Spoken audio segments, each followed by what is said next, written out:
What's going on, y'all?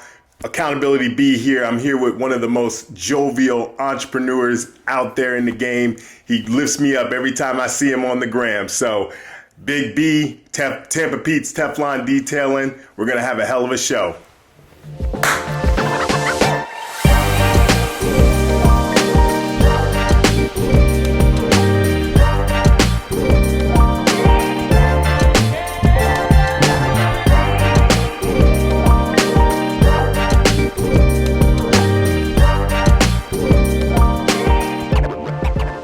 All right, y'all. Welcome to the show.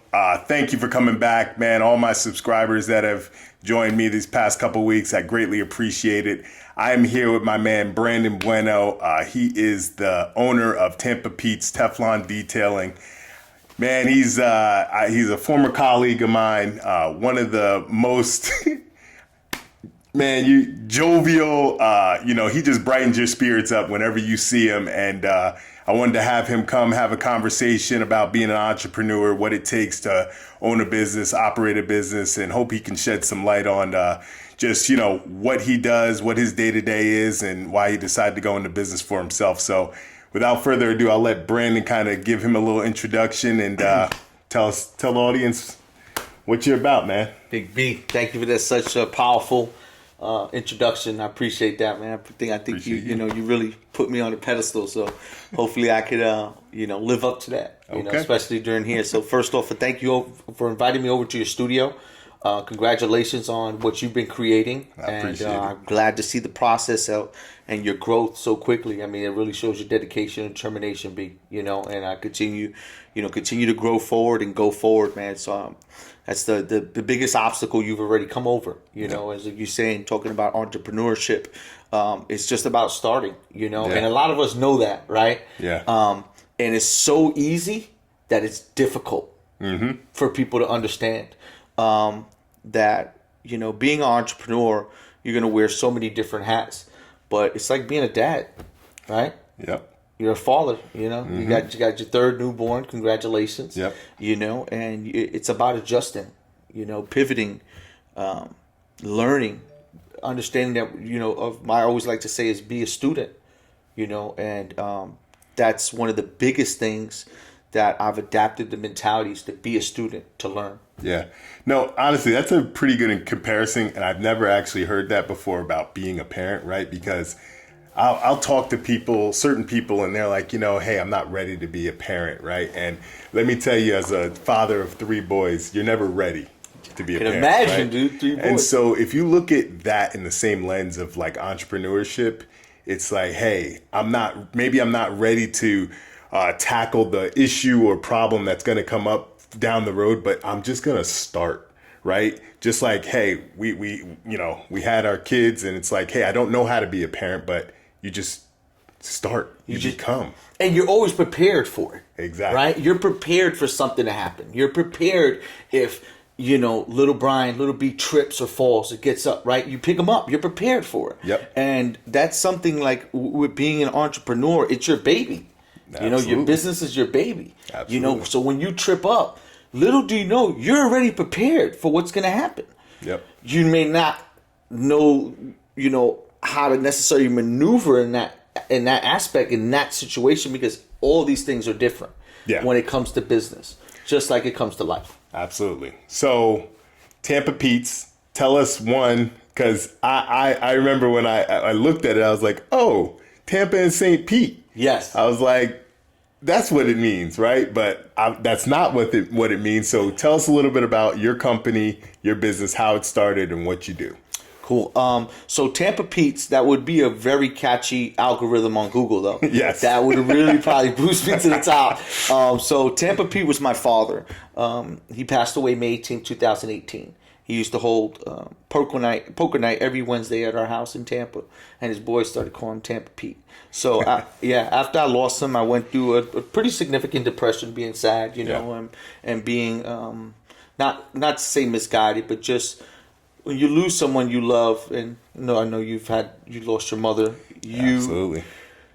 You kind of drift about for a little bit. Yep. Mentally, and I had a dream one night, and I had my own business. In my dream, I didn't know what the business was. You know what I mean? You just knew it wasn't working for somebody. Yes, I knew it wasn't working for somebody. And I said, what do I love to do? What is something I've always loved to do? I love cars. I love detailing. I did it in New York. But I also love wood restoration. So this is something I'm really good at too. So they kind of come together, you know. But so I decided to start Tampa Petes Specialized Detailing is when I first started. Okay. That was the name. And I started grinding from nothing, you know. Got a pressure washer. Started a GoFundMe, actually. Okay. And put a lot of momentum and power behind that. But I first reached out to family. Yeah. So I ended up starting the GoFundMe. My goal was 4,000. I think I gained about $1,175. I mean, $1,175. Okay, 1,100. Yeah, 1,100. Okay. Yeah, that was 11,000. I was like, that's a lot. I know. You got love. And I ended up getting my pressure washer, my shop vac, my buckets, my equipment, everything I needed for that. Right, I got my cards. I got a whole bunch of stuff. And I was fortunate enough to be seen by this guy Phil from Auto Fanatics, who's a big international brand. And this is what I mean, guys. Like, don't be scared.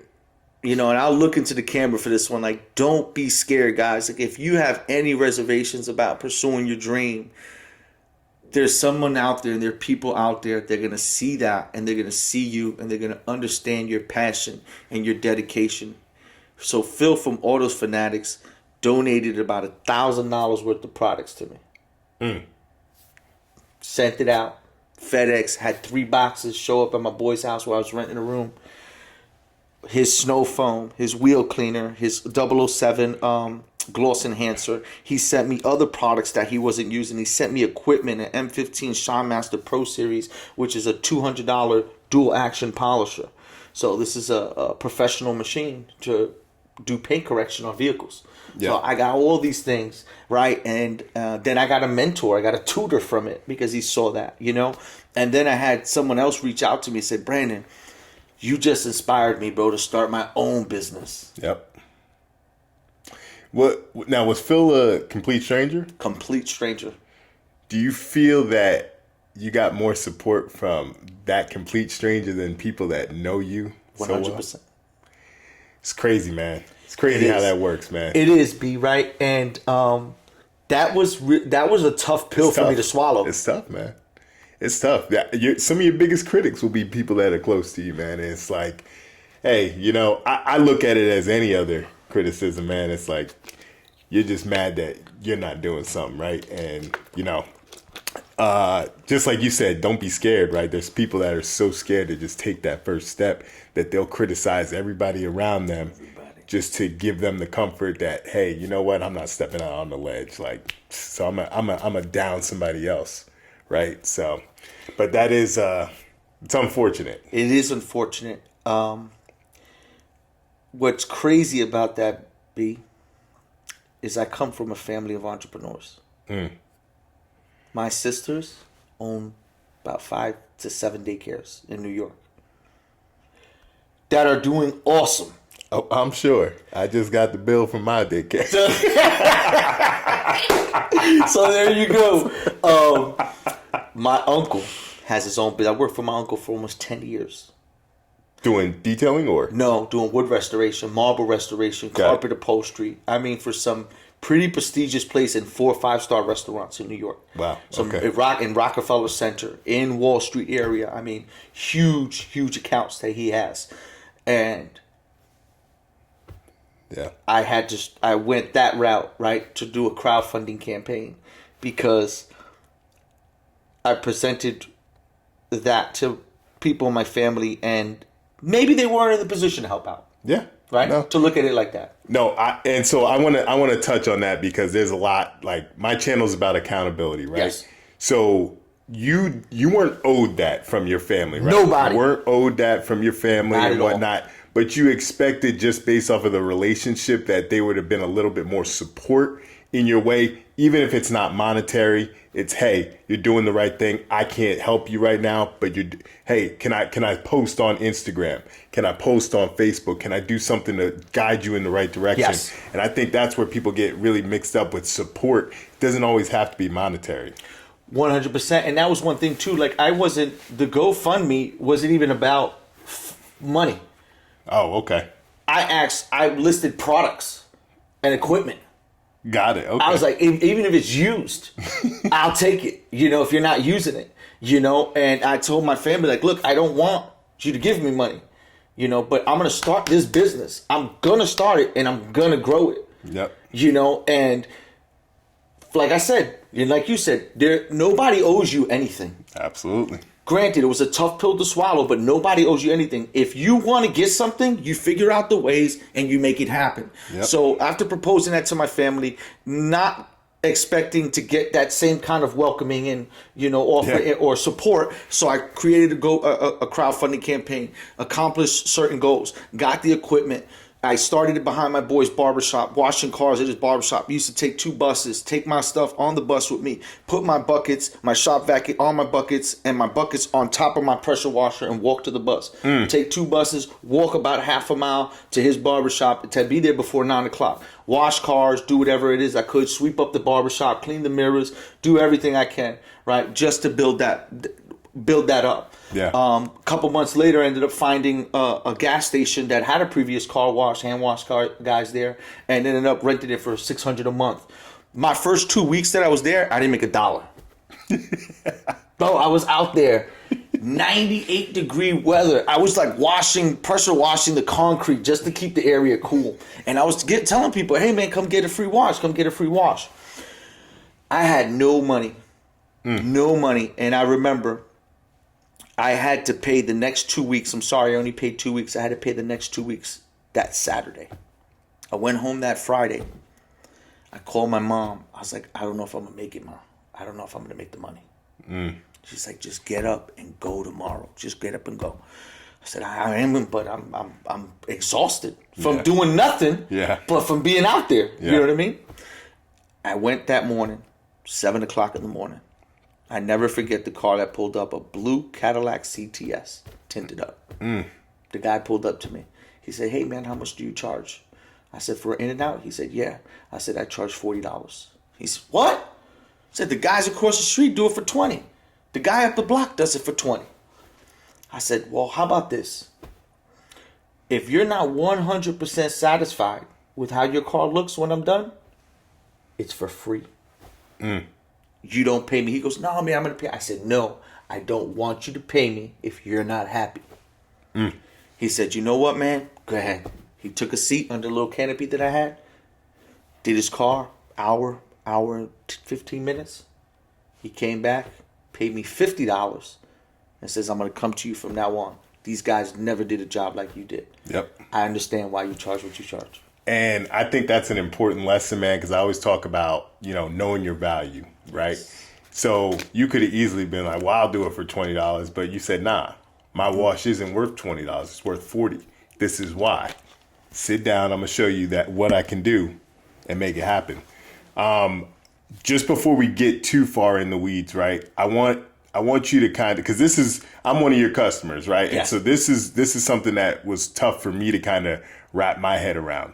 There's these car washes, $50 a month, unlimited washes, come in, we'll do your inside, all that stuff. You are a car detailer. Can you explain to the audience a little bit about what the difference is and why someone would use you versus just going to a car wash? Fantastic question. Thank you for that, B. So a car wash, they're geared more towards value, right? They're geared towards getting cars in quick, getting them out quick, getting that quick buck, right? Yep.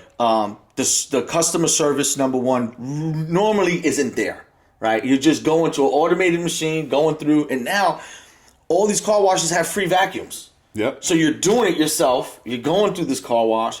But the biggest thing with a car wash is their detergents. So if you see a black vehicle like your vehicle was before we coated it, ceramic coated it, remember it had some swirls in it? Yeah. So we had to polish that out. The detergents excuse me, B, the detergents that car washes use are meant to strip any and anything off your vehicle before you go through the turns, right? Gotcha. So now your vehicle has absolute no protection when you're going through these turns. So those are plastic turns that are beating the dirt off your vehicle that just got stripped of any protection. So they're putting in swirl marks in your vehicle. Granted, you have them that are touchless, right? So they just high powered pressure, but they still use detergents, commercial grade detergents, but they're not as harmful to your paint. A detailer, majority of the detailers out here, at least myself, let me speak for myself, right? Yeah, speak for Tampa Pete. So for Tampa Petes Teflon Detailing, we use professional grade products.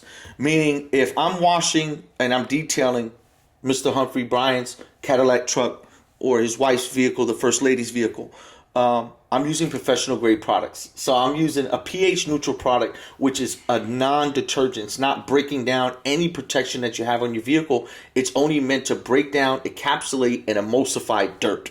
So this way, when I pressure wash it off, all that dirt is coming off.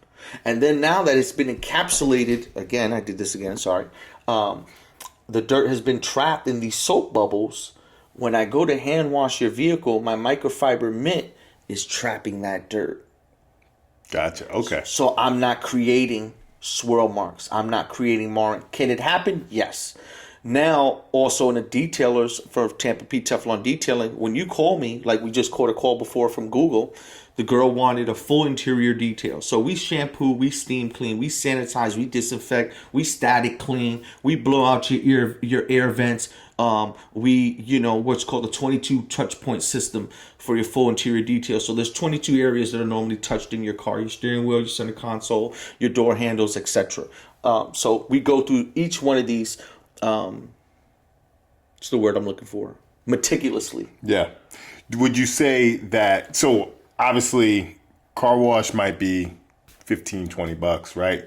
Car detail, based off of what you just said, interior, exterior, what would you say is the average business charging to have your car detailed?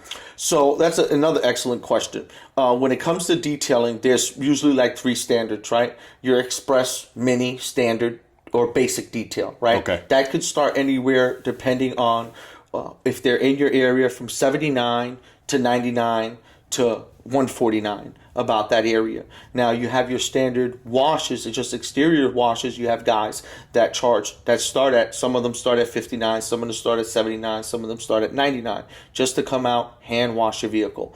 And then you have your full interior and exterior details, which are, for me, in Tampa Petes Teflon Detailing, which gets your vehicle looking better than when you bought it. Gotcha. It's one of the biggest remarks that we get. Like, this vehicle looks better than when I took it off the lot. That starts at $349. And then we have packages that go up to above the $1,000 with full restoration, paint correction, wet sanding, ceramic coatings 2.5, and a lifetime coating of 10 years. So the overall premise, though, is that yes, while you may be more expensive, the value that you're giving is a lot greater, and the protection is going to last your vehicle a lot longer. A lot longer. Gotcha. And it's a much more delicate process. And not only that, it's geared towards what you want. Yeah. Like if you said, hey, Brent, baby, come out. My kids were just going crazy in my car. They just had the 3rd birthday party. They had their friends. You got Skittles, Nerds, and Snicker bars everywhere. Mm-hmm. So we have a package geared towards you. You can't go to your car wash and just say, hey, look what my kids did to my vehicle. Can you get and take care of that? They're going to be like, no, you need a detailer. Gotcha. Okay. Interesting. No, I wanted to touch on that because, like I said, most people, especially me, I'm very financially conscious and whatnot, right? So, but when you explain the value of what you're doing, it makes a lot more sense, right? It makes sense why you wouldn't just go to your everyday car wash around the block. So, and remember when you called me about the Cadillac, you said, hey, B, I bought my first new Cadillac truck. And she looks awesome. I want you to come out and detail it for me. Mm-hmm. And I said, hey, B, okay, cool. What are you looking at? I want to get her cleaned up, bro. It looks real good from the deal. But I said, hey, are you looking to protect it too? You're like, what do you mean protect it? Yeah.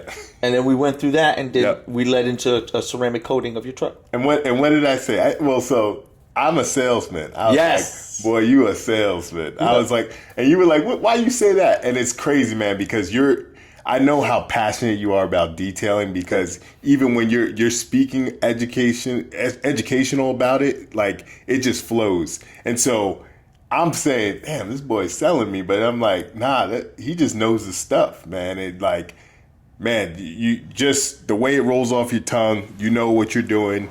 You've been in the business, you've been doing your thing, so Thank you. I commend you for that, man. Thank you, B. It I truly appreciate that. I does. appreciate that compliment very Hey, much. man. It means a lot to me because I want to offer what you need, not just what you want. Yeah. Right? I'll give you what you want all day long. Yeah. But what really sets, I feel, what people in their business and their entrepreneur and what you seek is the passion and having the courage to say, hey, look, I'll give you what you need, but you may want this. I mean, I'll give you what you want, but you may need this in the future. So Yeah. let me just recommend that for you and for you to think about that. Yeah. Yeah. No. 100%. I like it. So let me ask you this. So you know my channel's about accountability Yes. and whatnot. So when I say accountability, man, what does that word mean to you? That's a powerful word. It is. It really is. And even as an adult, to think about and look at that word, like, it means ownership. Mm-hmm. To me, how I look at it. Yep. Taking ownership of your thoughts, your decisions, your progress, your successes, your failures, Mm-hmm. and really encapsulating it and owning it. And the biggest thing I feel, let's say with myself or just with a lot of things nowadays, a lot of people tune stuff out instead of tuning in. Yeah. And accountability, you're required to tune in. Yes. And it's hard. And self-reflect. It's self-reflect. I mean, and it's so powerful. Self-reflection is another thing people are scared of. Mm-hmm. They don't want to look at themselves. I'm sorry, I didn't mean to cut you off, B. No. And Good. say, I'm doing this wrong. Yeah. Let me learn how to do this better. And we have so many distractions out there for us as entrepreneurs or as people, period, that it's so easy to tune out. It is. But when you learn how to tune in, bro. Yeah, it's just like you said, successes, failures, all of that. I remember, and I don't know if I told you this, but like just in my work career, I was put on a PIP. You right? told me. Performance improvement plan, right? And most people, man, it's like, F my boss, F this, F that, they being unfair, da. They're just going to wean the time out. Wean the time out and, go on, look for the next opportunity, right? Yeah. But it took a lot for me to be like, you know what, man? You haven't been doing what you're supposed to do. You haven't been upholding your end of the bargain. That takes an adult to really look in the mirror and say, have you been giving it 100%? Are the things that are on this PIP, forget how you feel about your manager, your opportunity, your job, whatever. Are you doing what you're supposed to be doing? Just like when people, I got fired. I was late for, I was And 20 they give minutes themselves late. an excuse. And it's like, well, I had traffic and, okay. Well, were you late any other days? Oh, well, was there traffic those days too? Well, why didn't you leave 25 minutes early? And it's really just about looking back and self-reflecting and say, I have control over these things and I have to control what I can control. And so I think your life will be 10 times better. Things will happen to you, but as long as you can look in the mirror and say, you know what, I wasn't doing this, or what can I have done better? You're always going to have room to improve your life in every asset of it. 100%. I mean, that's so accurate because, like you said, you were on a pit. You were halfway out that door already. Yeah, 100%. And where'd you climb to after that? I was BDE of the quarter, 3 out of 4 quarters the following year. So, What did you took that and you said, I'm not gonna let this break me. I'm gonna let it make me. absolutely. Well, I just wasn't going to let another company dictate that I wasn't able to do the job. That was big. And so, So like, you took it personal. oh, I took it personal. You took it personal. But I knew that I knew I was capable. Yes. So I knew I was going to put the effort in to actually execute and then elevate it even further. So let me ask you a question. So with that there, and that being your profession, right? Yeah. You taking it personal fired you up to get to another level professionally. Absolutely. I took it personal to the point that I was disappointed in myself because I know that I was capable of doing the job. That's accountability. Yes. That's ownership. Yep. Taking it personal, like, hold on. Look at me. I know what I'm capable of. I know why am I in this position? Yes. Exactly. Am I waking up too late? Am I not getting enough rest? Am I not working hard enough? These are all these things that come into that ownership. And it was 4 weeks before I was closing on my first home. That stress. How did you feel? How you took that stress home? And you hit the hurt. gym. You hit the gym. Well, I was home because it was COVID. Oh, okay. So you were working from home from your office. Yep. I was working from home, man, and it was it hit me. I got the call from my boss, and he had HR on the phone. So I was like, all right, well, I already know this is not good. Oh, man. So I called my boss after the call, and I said, hey, man, is this a genuine opportunity for me to perform on the improvement plan, or is this just paperwork so that you guys can say goodbye to me in 30 days? Yeah. I said, no, this is a genuine opportunity. So I just blew all the metrics out of the water. I didn't leave any doubt. The metrics were just done. You know, it was some ungodly amount of calls and whatnot. So I just surpassed all those metrics by pretty much a 25-50%. So, you know, but I just knew, Let's man. go. I just knew, man. Let's go. You know, as a I father, gotta clap for you on that, I big dog. appreciate it, man. Like I do. As a father, as a husband, like, it was my responsibility to not be in that situation and to make sure that I was never in that situation again. You turned that pressure into a diamond, bro. Serious. I appreciate it. Because look where you're at now, right? Yeah. Look at the progress you've been. Look at, what that took, the accountability, where it took you. Yeah. That ownership, where it took you. You're looking in that mirror, you're looking at yourself, and you're like, I need to get here. I know I don't belong here. Mm-hmm. I'm gonna do this, and I'm not gonna stop. I'm not gonna let anything else deter me from getting to this destination. Yeah. And that's something that an entrepreneur or even a professional needs to understand. Yeah. You gotta, and I don't want to use foul language, but you gotta be effing hungry. Yeah. You gotta effing want it. It's gotta bother you when you go to sleep at night. And I may be getting ahead of myself, right? Ahead of the interview. I'm sorry, man. but like Speak freely, man. It's I gotta want like authenticity. I want the real. you want the real. We want the real. It's gotta bother you. Like Yeah. if you love something and you're so passionate about it, it has to bother you. If you're not doing it, it has to bother you. If you're out there and you're doing anything else but that, it has to bother you.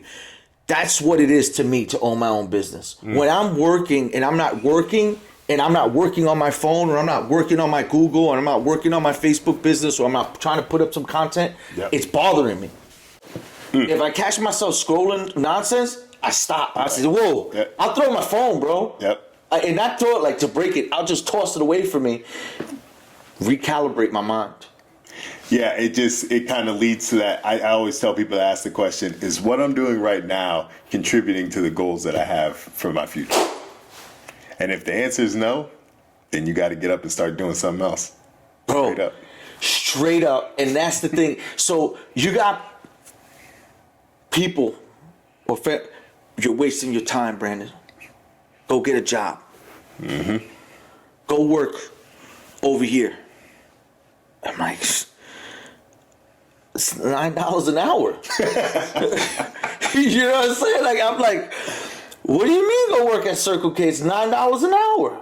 Mm-hmm. And forgive me, that may be one of my faults, right? I'd rather go knock doors with my flyer and get that 1 or 2 details than work at Circle K for $9 an hour, because it crushes the their ambition, bro. It crushes your dream. A lot of people would take that, and I don't mean a job. There are fantastic jobs out there, for instance, for you to grow. I just came from an interview, as we spoke about. Yeah. I'm not going to go get a job in what my profession isn't. Yeah. If that makes sense. Basically, you're like the career that you want to get or job you want to get. It needs to add value into what you're trying to do And be in my field, yes. right? Because I'm excellent at this craft. Yeah. I'm great at it. I can teach it, right? But I go to Circle K or Walmart and become a stock person. Mm-hmm. What am I learning? What am I teaching? Yeah. I think that touches on a really good point. So, I mean, obviously this is all the bubbly, good feelings, like success, getting there, making it happen, starting your business and whatnot. But what's been like the lowest point in your life as far as, just, obviously your father passing, but like just you professionally, man, like where it's like, damn, man, I don't know if I'm cut out for this, or like what point was it where you were like, and man, that make or break me moment. Yeah. So I'm currently at that right now, right? That make or break me moment. But this is not my lowest point. I lived in my van for 3 months. Really? Now, a lot of people don't know that. I didn't know. I lived in my van for 3 months. And I would go to hotels, stay in hotel parking lots. And when I would make money that week, I would treat myself to a Hotel Tonight, which is an app. A Hotel Tonight. I didn't even know that. Yeah. Good plug. Yeah, good plug all day. So, and Doubletree was one of the places I used to often stay. So I would stay in my van from Monday through Thursday. Come Friday, if I had enough money that I said, okay, I got $600-700 I made this week. I got to pay my insurance. Got to fill my tank up with gas. Got this amount of money for food. Let me get ahead and spend. If only if the hotel was under $119 would I rent it. If it was over $119, I'd go stay in my van until I would see it for $119, which may be on a Tuesday. Yeah. Right. It wasn't often that Fridays they'd be that price. So I do that, and I did that for about 3 months. So that was a real tough time because. People call you, you talk, right? Hey, B, what you doing? Oh, I'm out here in Tampa. I'm doing this, I'm doing that. I'm not telling anybody I'm living in my van. Yeah. Man, I think that really molded you, though, because what do I always ask you? I'm like, damn, B, you're just not scared to say hi to anybody, say what up, dude. Yeah, and it's like, man, because you've been low. Bro, not being yourself and putting yourself out there and saying hello, saying this, offering your services, puts you back in that van. That's it.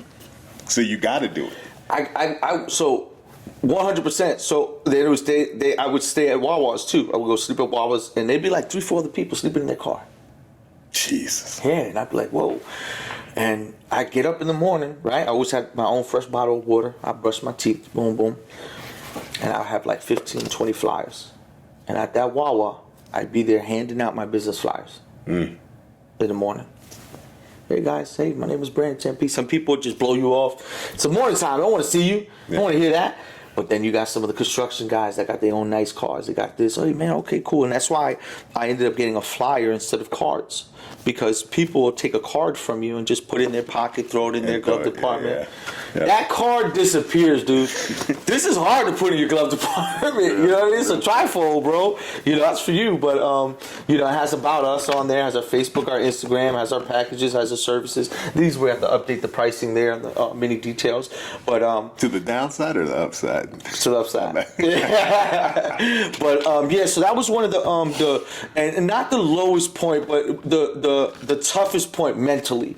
Am I going to get through this time right now? And excuse me, it was definitely challenging. But I mean, I'm a spiritual person. I believe in God. Yeah. So I know Jehovah God was watching over me and keeping me safe and always keeping me hungry and keeping me focused. I come from. I mean, can I tell you a quick story? Can I share with you? So I was gonna ask you what is your inspiration. So this so that's the follow up. This is it. This is it. So thank you for that.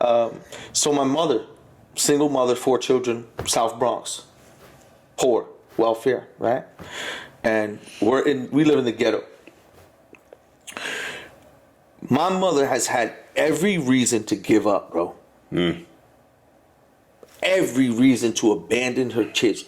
Physically abused, mentally abused. My mother was a battered woman. I'll share this with you guys.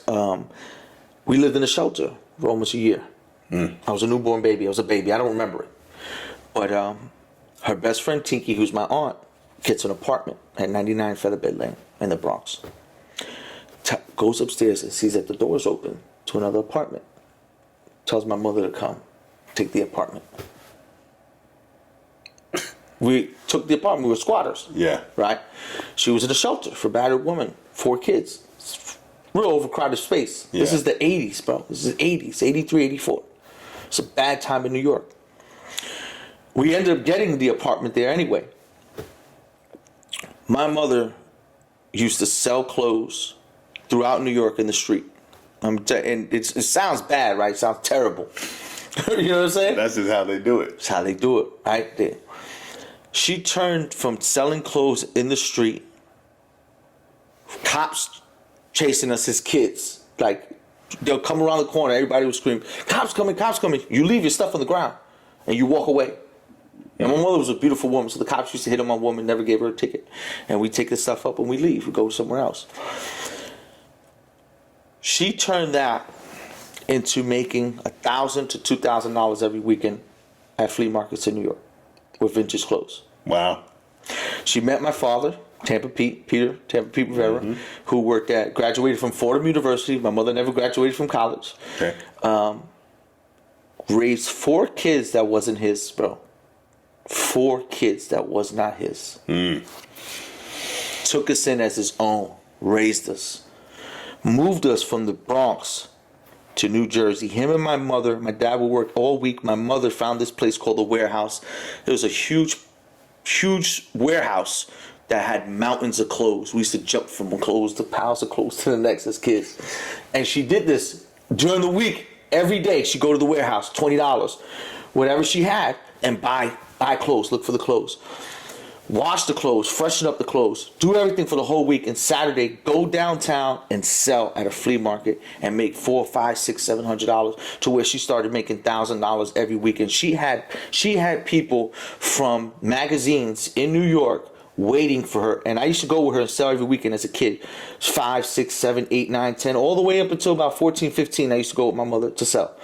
And that's how I learned how to communicate with people. That they would wait for her, for these people with magazines, $400, $500, crispy, waiting for her at 5 in the morning for her to show up to the flea market. She show up, they would have pick of the bags. They would go in the bags, pick out the stuff, pay my mother. Some of them used to write my mother a check, company check. As a kid, so I've been. That's when you just dated yourself a little bit. Yeah, that's old school, bro. That's old school. So, so now that turned into me seeing that, my sister seeing that, my uncle seeing that, her brother seeing that, turned everybody into a hustler, entrepreneur. Said, oh, if Nelly could sell clothes in the street and make it by, I can do this. And my uncle, I can go do wood restoration for myself. My other uncle, oh, I can go do this. My sister Debbie started her daycare. Boom. And she started her daycare in a building with no license. But she lived in the basement, so she had the backyard. So she bought all these rubber tiles with the 1, 2, 3s and the ABCs, bought the little slides, and turned her back basement area of this building, which she didn't own, into a daycare. And had 20 some odd kids. And then got her license and registered her business as a legit daycare business, to where now she's opened up about 4 of her own. She's consulted, I think, on 2 other ones. She's opened up daycares for each of three of my aunts. Okay. And then my sister opened up her first one. And then my sister now has a daycare center, huge, 60-something kids, kids contracted from New York. Like, New York State pays her for those kids, for like 30 kids. Oh. That's smart. Yeah, so the inspiration comes from my mother, comes from my father, always working hard and always doing what he had to do. And my mother never giving up, bro, no matter what the obstacle was and what was in front of her, and not knowing if we were going to, what it was. But she never gave up, bro, ever. Yeah. Obviously, that resonates with me. My mother had pretty tough hardship growing up, man. Just losing my father and then losing her parents. Yeah. I actually had an older brother who ended up passing. I never met him, my condolences. Appreciate it, man. And I just looked at anything that was going on in my life. I was just like, man, if my mom could go through all of that and still persevere through, man, it's like I got to do it, you know. And one Christmas, she got me a watch that was engraved that said, you know, I'll always be with you.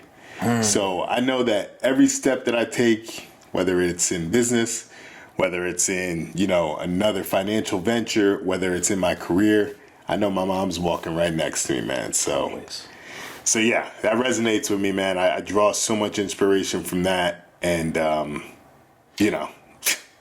And it helps you be more fearless, right? It helps you be more in the sense that, hey, look, I've watched my mom go through this. Yep.